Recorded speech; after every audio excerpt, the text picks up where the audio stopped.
The name New Order is more than just a moniker for a pioneering band. It represents a profound rebirth. When the group formed in 1980, it wasn't a fresh start so much as a transformation born from tragedy. Before New Order existed, there was Joy Division, a post-punk band from Manchester whose shadowy, haunting sound helped define a generation. But everything changed on May 18, 1980, when Joy Division's enigmatic frontman Ian Curtis died by suicide just days before their first North American tour. The loss was devastating, not only personally for the surviving members Bernard Sumner, Peter Hook, and Stephen Morris, but also artistically. The band had been on the cusp of international success. Now they were left grieving, fractured, and unsure whether continuing was even possible. For a moment, the music seemed to stop, but out of grief came resolve. After much reflection, the remaining members made the decision to continue creating music, not as Joy Division, not as a continuation, but as something new. This was not just a next chapter, it was an entirely different book. The search for a name was cautious and deliberate.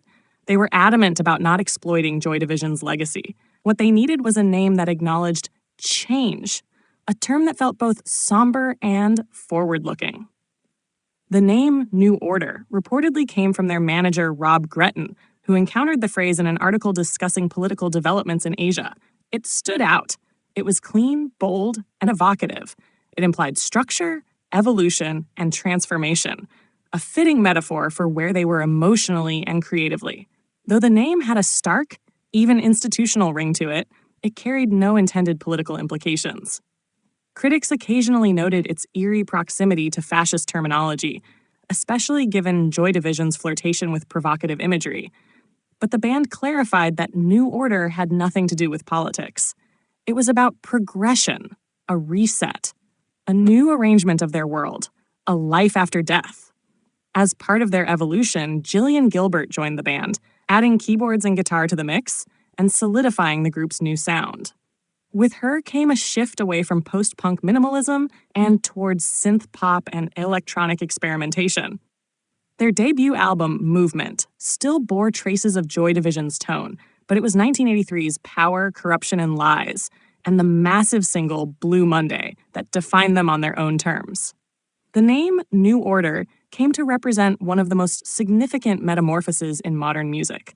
It symbolized how a band could rise from the ashes of loss, not by repeating the past, but by reshaping their identity entirely. It was a declaration of reinvention. Over the decades, New Order has become synonymous with innovation, emotional resilience, and artistic reinvention. They didn't just survive the collapse of Joy Division, they thrived, pushing boundaries in electronic, dance, and alternative music. Their name has become a touchstone for those who believe that creativity can rise from devastation.